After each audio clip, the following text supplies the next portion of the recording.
Chiron is in the 19th degree of Aries now.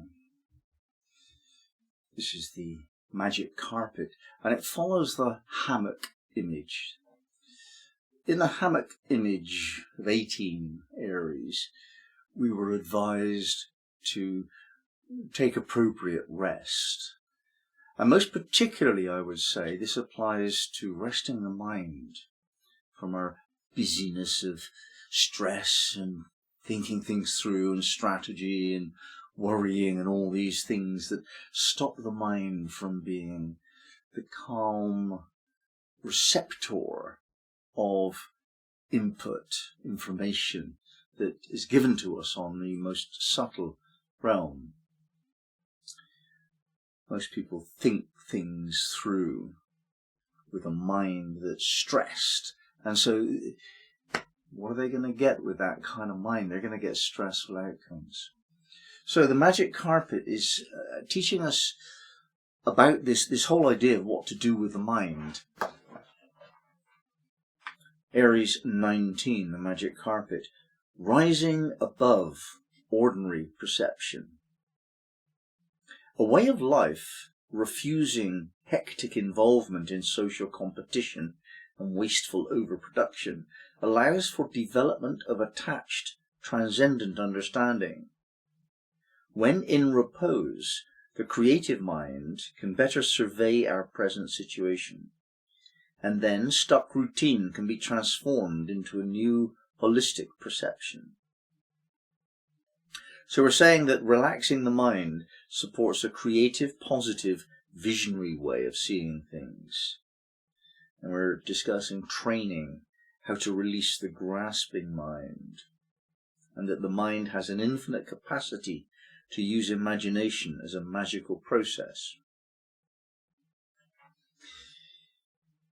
A lot of people obsess about physical training. And I haven't really heard so many people discussing mental training to keep the mind healthy and clear. And this is something I do each day. I make sure I've got mental training exercises as a normal routine part of my life. Sudoku or crosswords or puzzles or those kind of things that make you think. And it's like, oh dear, it's so hard work to think. I mean, this is on top of the work I do, which makes me think. So I really do work to train my mind. And I think I've studied this as well with some depth in neurolinguistic programming, which focuses on this whole thing of how to use the mind as an efficient tool whereby the feelings we have are enacted into the things and scenarios that we experience. That process is studied in great depth, especially throughout the 20th century. It wasn't done quite so much before then, but we've become very well aware that we need to train the mind to do different things. It has been trained from birth by those people that are wanting something from us. Some people want us to believe what they want to believe, like Christians, and other people want us to buy what they want to sell, marketing agencies, and the government wants to sell us its own lies to justify their own power grab. And all of this has impacted upon our mind in such a way that we can't think clearly and we can't actually relax normally. It's got a lot worse recently with all this nonsense that social media is dishing out. There is a profession now based on fooling people so that you hint that what they're just about to watch is going to be more interesting than in fact it is on YouTube and Reels and things like that. It's quite absurd, and yet it is where we are. So we have an even greater duty, a responsibility to ourselves to make sure that the mind that we have is not corrupted by this process beyond a certain level. So we have to do exercises of the mind to clear that. And these exercises are not necessarily straightforward, or if they are straightforward, they're not easy. Like, for example, trying to change the way you think by changing the way you speak. Now, this is one of the most profound life secrets. What it is reported that Jesus said is that what comes out of your mouth is more important than what goes into it. And you wouldn't think so from looking at all of the material we see in the publications. But we do have to speak better. We have to speak differently. And basically, we have to speak positively. Now, one simple technique is to reduce the number of negative words that come out of your mouth. Words like never and not and can't, things like that promote negation. And that's because negative is not positive. And we want positive. We're wanting to promote the capability of the mind always to move things towards the positive. Reframing the mind from seeing a problem to looking for a solution. Now, can you think of any planet whose purpose lends itself well to that activity? And there is no other apart from Chiron. That is Chiron's essential meaning, to shift our perception from negative to positive. That's why it is the wounded healer, because the wound is simply a negative mindset, and the healer is simply a positive thinker in this model. And that's what Chiron does. And here Chiron is in the 19th degree of Aries, whose fundamental principle is the need for us to do this. So a tremendous opportunity exists for us to recalibrate our perception, to change how we see things, to change what we see. And the best way to do that is to change what you look for, and even what you're looking at. Seek and you shall find. So what you look for is what you get. Now, if you look for problems to deal with, if you look for issues to moan about, in fact, if you complain a lot, if your way of speech is primarily negative, despite the fact that you feel positive and confident and optimistic, nevertheless, if your wording is negative, then there will be consequences, negative consequences of that. Apart from changing how we perceive things, looking for the light, looking for the positive, and how we speak, speaking positively, ridding ourselves of negative words, apart from that, we can use the imagination. Now, this is going deeper into the mind, but it's a very magical aspect of mind. Imagination, magical. Magic is imagination. What we imagine is true becomes true for us. So I think Jones gets onto the point here very well indeed. Mark Edmund Jones, the originator of this system. Aries 19 and the magic carpet.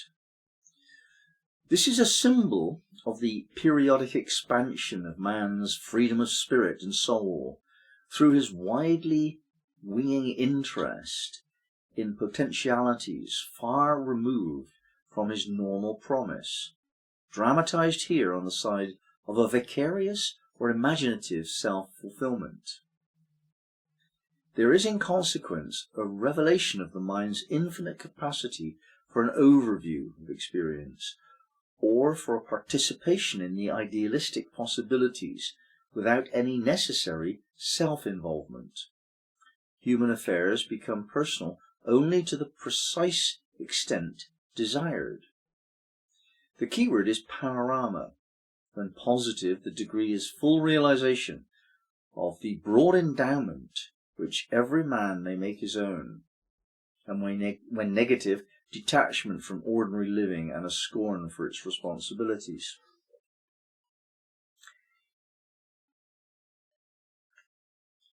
he's saying that we don't have to be involved in the darker side of the world. We can imagine our life the way we want it to be without getting involved in that. So imagination gives us an experience without the commitment of involving the physical body. And there was a time when I was traveling, and just as I was leaving, I saw something was going on. I saw a television set briefly for a second or so. Some drama was happening and it was serious, and I just didn't have time to look at it. And I went away from the television for 6 weeks. I was on the road and I didn't see a television. I was in a foreign country in Russia, and nobody spoke to me about what had happened, which was in America. And this was 9/11. I didn't know about it for 6 weeks afterwards. And my imagination was not therefore drawn into this horror story. And those people who did engage with the drama very emotionally, very fully, and so on, allowed that dark energy to enter their being. It wasn't necessary. We don't have to look at the violence in the world or the poverty. We can be aware of it. We can not deny it by having a peripheral glance at what's going on. But if you see something and you think, oh dear, that's enough. We don't have to indulge the mind in negativity. It's actually dangerous. It's silly. It creates the material about which people moan. People moan about all the manner of problems they think that they're suffering, whereas in fact they're not suffering them. They have food, they have security, they have comfort and warmth and so on right now, and they spend their lives thinking about what would go wrong in the world, so that they don't have that anymore. This is normal, and it's wrong. What we have to do as spiritually awakening people is to train the mind away from that towards a positive attitude of being. All is created first from mind. We can imagine, we can talk it up, we can perceive it, we can report all functions of mind.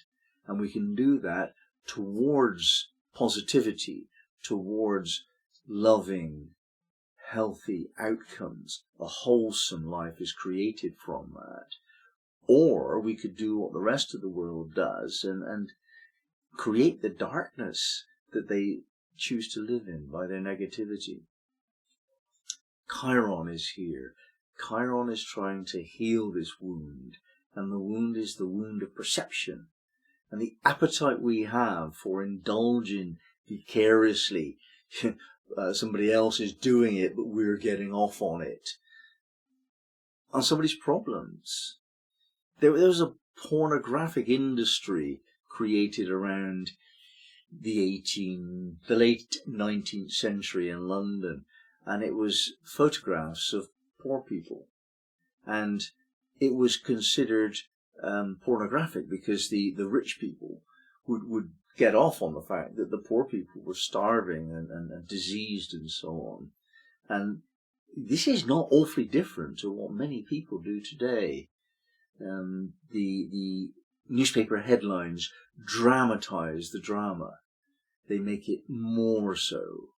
They bring in the emotionality of it. That's what sells newspapers. That's what gets us looking into the YouTube reports on negative stuff and social media particularly.